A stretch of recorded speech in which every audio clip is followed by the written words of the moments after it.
അതിങ്ങനെ കണ്ണുനീര് കുളിച്ച് കഴിയണം ഞങ്ങൾ. ഞങ്ങളുടെ രക്തം വാർന്നൊഴുകുന്ന മുറിവുകളിൽ നീ എന്തേ തേൻ പുരട്ടാത്തത്? നീ എവിടെയാ നീ?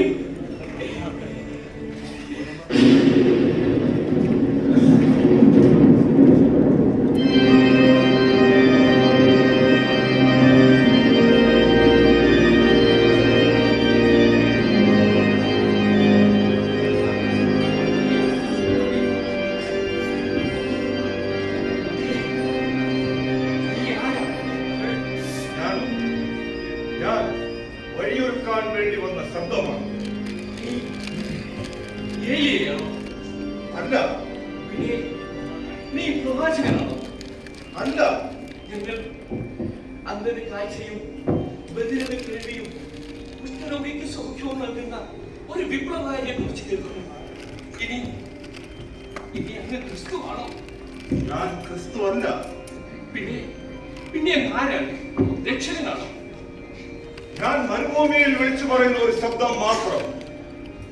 അതിതീക്ഷ്ണമായ മണൽക്കാറ്റിനോട് പൊരുതി അതികഠിനമായ തപസ്സിന്റെ ജനാദരങ്ങൾ ഏറ്റുവാങ്ങി വെട്ടുകിളിയും കാട്ടുതേനും മാത്രം ഭക്ഷിച്ച് ഹെറോദസിനെ എതിർത്ത് രാജകിങ്കരന്മാരെ ധിക്കരിച്ച് കൽത്തുറുകളെ ഭയക്കാതെ ദൈവമെന്ന ഒരൊറ്റ വിധികർത്താവിന് മാത്രം കീഴ്പ്പെട്ട് മരുഭൂമിയിൽ വിളിച്ചു പറയാൻ ജീവശ്വാസം മാത്രം ബാക്കി നിർത്തിയിരിക്കുന്ന ഒരു ശബ്ദം. മനുഷ്യപുത്രന്റെ വരവ് ചൂണ്ടിക്കാണിക്കുക മാത്രമാണ് എന്റെ ദൗത്യം. രക്ഷകൻ വരുമോ?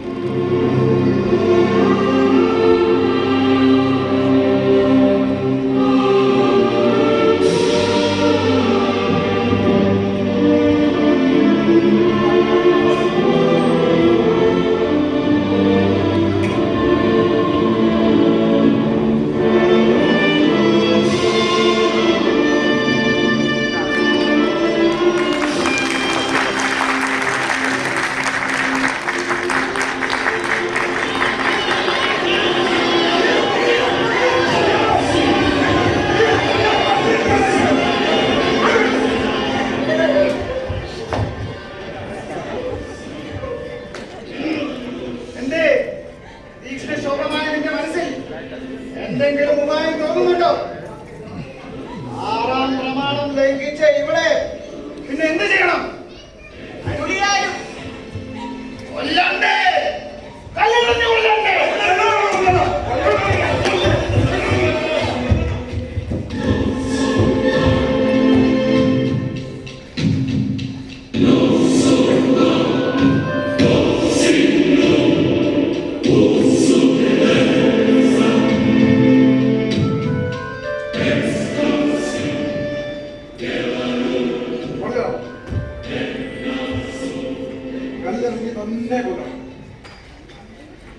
പക്ഷേ നിങ്ങളിൽ പാപം ചെയ്യാത്തവർ ആദ്യം കല്ലെറിയട്ടെ.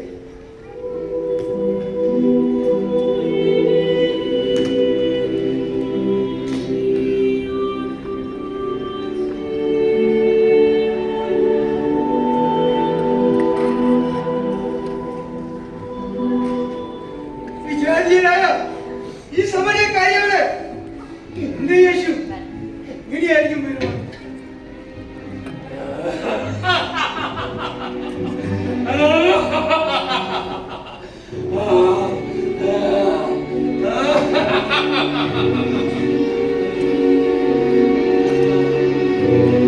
സ്ത്രീവിമോചനത്തിന്റെ കാഹള ശബ്ദം നിങ്ങൾ കേൾക്കുന്നുണ്ടോ?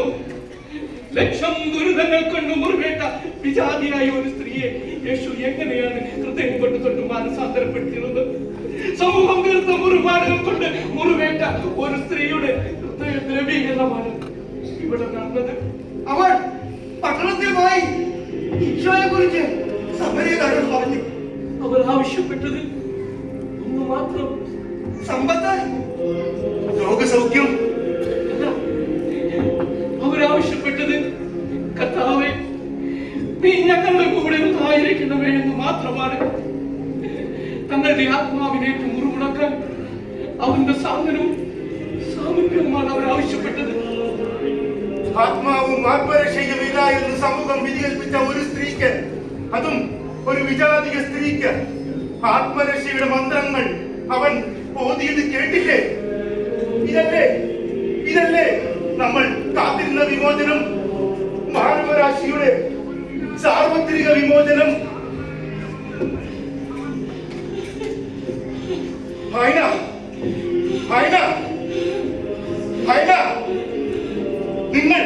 നിങ്ങൾ എന്തിനാണ് അങ്ങനെ അസ്വസ്ഥനാകുന്നത്? നിങ്ങൾ എന്താണ് അവിടെ കാണുന്നത്? 30 വെള്ളിക്കാശിന്റെ മിന്നൽ തിളക്കത്തിൽ യേശുവിന്റെ കൂടെ നടന്ന വിയർപ്പിന്റെ മണം പറ്റിയ വചനങ്ങളുടെ മധുരം നുകർന്ന യൂദാസ് ദൈവപുത്രനെ ഒറ്റിക്കൊടുക്കുന്നു.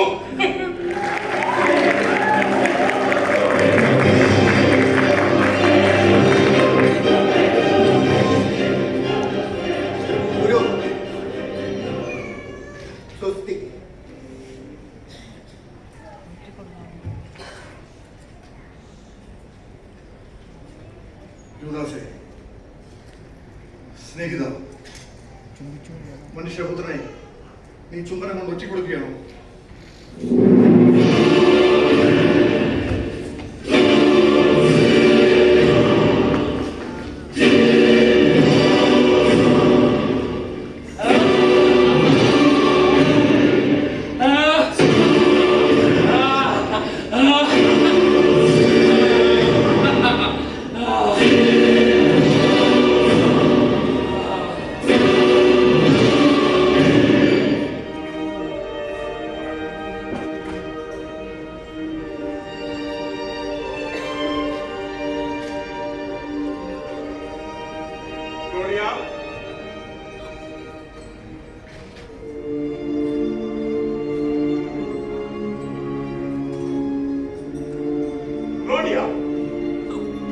നീ ഇന്നലെ ഉറങ്ങി എഴുന്നേറ്റില്ലേ?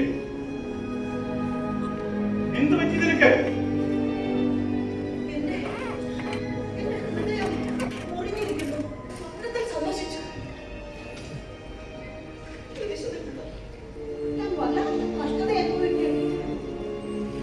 എനിക്കൊരു അപേക്ഷയുണ്ട്. നിങ്ങൾ ആ നീതിമാന്റെ കാര്യത്തിൽ ഇടപെടരുത് പിലാത്തോസ്. നിങ്ങൾ ആ നീതിമാന്റെ കാര്യത്തിൽ ഇടപെടരുത് പിലാത്തോസ്. സത്യസന്ധതയുടെ സ്വരം അവഗണിക്കരുത്. എന്റെ ഹൃദയത്തിലെ മുറിവുകൾ നിങ്ങൾ കണ്ടില്ലെന്ന് നടിക്കരുത്. ഞാൻ യേശുവിനെ കണ്ടിട്ടുണ്ട്. ആ ജനാലയിൽ എന്തൊരു തേജസ്സാണ് ആ മുഖത്ത്. അയാൾ റെഡികളുടെ മുറിവിടങ്ങളിൽ സാന്ത്വനം പറയുന്നു. നിങ്ങൾ രാഷ്ട്രത്തെ വഴിതെറ്റിക്കുന്നു. നിങ്ങൾ കപ്പം കൊടുക്കുന്നത് വിലക്കുന്നു. പിന്നെ നിങ്ങൾ റോമ സാമ്രാജ്യത്തിനെതിരായി രാജ്യദ്രോഹം ചെയ്യുന്നു. ഇത് നിങ്ങൾ സമ്മതിക്കുന്നുവോ?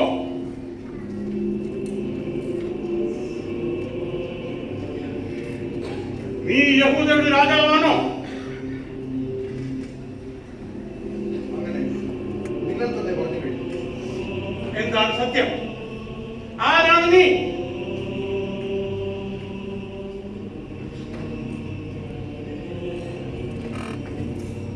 ഞാൻ ഈ മനുഷ്യനിൽ ഒരു കുറ്റവും കാണുന്നില്ല.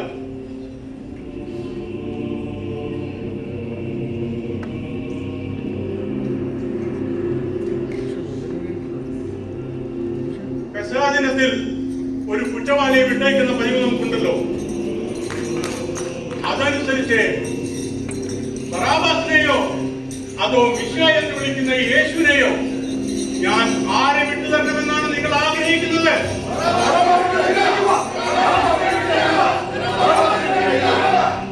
അപ്പോൾ മിശിഹ എന്ന് വിളിക്കുന്ന യേശുവിനെ ഞാൻ എന്ത് ചെയ്യണം? അവനെ ക്രൂശിക്കുന്നു.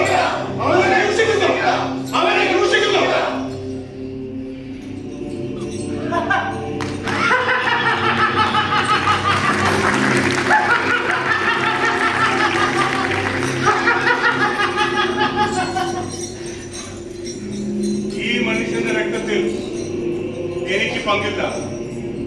നിങ്ങൾ തന്നെ ഇവരെ കൊണ്ടുപോയി നിങ്ങളുടെ നിയമമനുസരിച്ച് ക്രൂശിച്ചു കൊള്ളുക.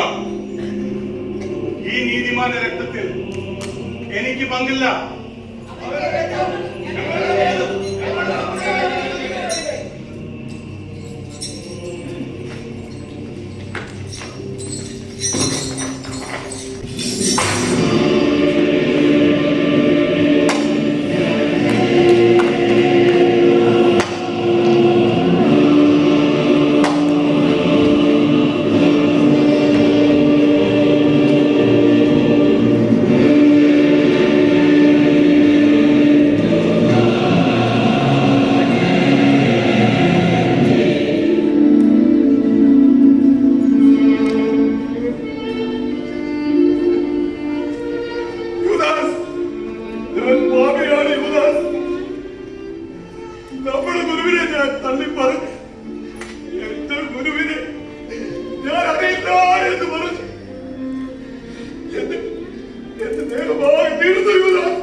ചരിത്രം എനിക്ക് മാപ്പ് നൽകുമോ?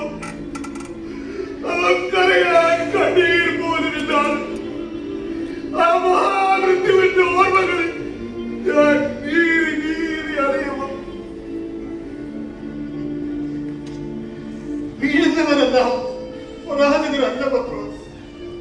ഞാനാ മഹാഭാവി. സ്നേഹത്തിന്റെ ഹൃദയത്തിൽ വിരിഞ്ഞ ഒരു ജീവന് അനുഗ്രഹങ്ങളുടെ നടുവിൽ നിന്നും കേവലം എനിക്ക് നോക്കില്ല. ഒറ്റിക്കൊടുത്തവന്റെ മുറിവുകൾ ആത്മാവിലേറ്റ മുറിവുകളാണ്. അധമനായ എന്റെ അധർമ്മ വഴികൾ ഓർമ്മപ്പെടുത്തലുകളാവട്ടെ. മരണം